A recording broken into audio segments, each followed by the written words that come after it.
ओम शांति। भगवान ने आकर राजयोग सिखाया और सिखाया इसलिए कि आत्मा को पावन किया जा सके। ध्यान रहे, बिना योग बल के कोई भी पवित्रता का सुख नहीं ले सकता। कर्मेंद्रियों को दबाया जा सकता है, उन्हें नेचुरल रूप से शीतल नहीं किया जा सकता। जिन लोगों ने पवित्रता का मार्ग अपनाया है उन्हें भी ये बात अच्छी तरह ध्यान में रखनी चाहिए। वो ऐसे ही पवित्र बन गए और सोचते हैं हमें पवित्र जीवन जीना है।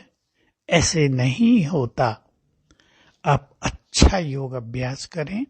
रोज 4 घंटे राजयोग मेडिटेशन तो होना ही चाहिए। उसके बिना न कर्मेंद्रियां शीतल होंगी, न पवित्र बनने का बल प्राप्त होगा। पवित्रता में बहुत ज्यादा शक्ति है और जिस पवित्र आत्मा ने कर्मेंद्रियों को जीत लिया हो, वो तो इस संसार के लिए जैसे मास्टर ज्ञान सूर्य हैं। ब्यूटी है वो संसार की, संसार में लाइट और माइट फैलाने वाले होते हैं।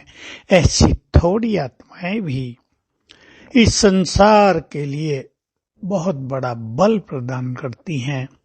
सब जानते हैं, पहले अश्रतन 8 महान आत्माएं जिनकी पवित्रता संपूर्ण निर्विकारिता में बदल जाती है, जिनकी पवित्रता बच्चे के समान हो जाती है, जिसमें अपवित्रता का ज्ञान ही नहीं रहता। वे सबसे महान आत्माएं, उनकी पवित्रता प्रकृति को पावन करती है। उनकी पवित्रता इस सारे संसार में सत्य धर्म की स्थापना में बहुत बड़ा सहयोग प्रदान करती है।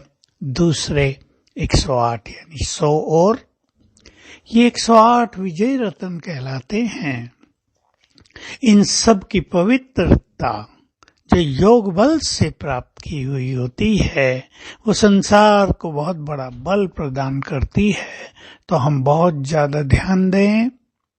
हमें योग बल से पवित्रता के बल को बढ़ाना है। इस संसार में 2 ही बड़े बल हैं चारों युगों के लिए, एक योग का बल, एक पवित्रता का बल।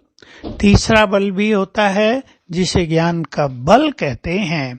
उसके द्वारा योग भी सहज होता है, उसके द्वारा पवित्रता को भी सहज अपनाया जा सकता है। तो हम योग बल से अपनी कर्मेंद्रियों को कंट्रोल में करें। हमारे आदेश को माने वे नैन वही देखें जो हम देखना चाहते हैं।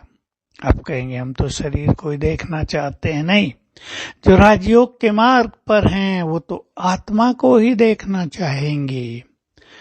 आंखें आत्मा पर ही जाए, देह दिखता है पर फीलिंग ये हो बैठी है चमकती हुई आत्मा। मन वही सोचे जो हम चाहते हैं। मन किसी को देखकर पवित्र संकल्प न करे। आप कहेंगे ये हमारे बस की बात है क्या? कान व्यर्थ न सुने, मुख व्यर्थ न बोले, क्रोध न आए। ये कर्मेंद्रियों के कंट्रोल की स्थिति है और ये हमारे वश में है। हमें बहुत अच्छा अभ्यास करना चाहिए। मैं मास्टर सर्वशक्तिवान हूँ, स्वराज्य अधिकारी हूँ, कर्मेंद्रियों की और देह की मालिक हूँ। साथ में योग बल भी बहुत बढ़ा देना चाहिए, क्योंकि योग बल के बिना मन को अपने कंट्रोल में नहीं किया जा सकता। इसलिए अपने अंदर एक संकल्प पैदा करें। हमें कर्मेंद्रियों को शीतल करना है, कर्मेंद्रियों को वश में करना है, तब हम मुक्त हो सकेंगे। यही हमें मुक्ति का सुंदर अनुभव होगा। मरने के बाद मुक्ति का अनुभव इतना श्रेष्ठ नहीं है, वहां कोई अनुभव ही नहीं है। सच तो ये है, यहाँ हम मुक्त अवस्था को प्राप्त करेंगे, कर्मेंद्रियों की अधीनता से ऊपर उठ जाएंगे। और जिसने अपने कर्मेंद्रियों को, मन बुद्धि को अपने कंट्रोल में कर लिया, उनमें शक्ति होगी सारे विश्व को, संपूर्ण प्रकृति को भी कंट्रोल में करने की। समय भी उनका आदेश मानेगा। प्रकृति जब प्रकोप करेगी, वे अपने संकल्प से प्रकृति को भी शांत कर सकेंगे। तो बहुत सुंदर स्थिति है। कर्मेंद्रियों को कंट्रोल करना होगा ज्ञान के बल से और योग के बल से। ओम शांति।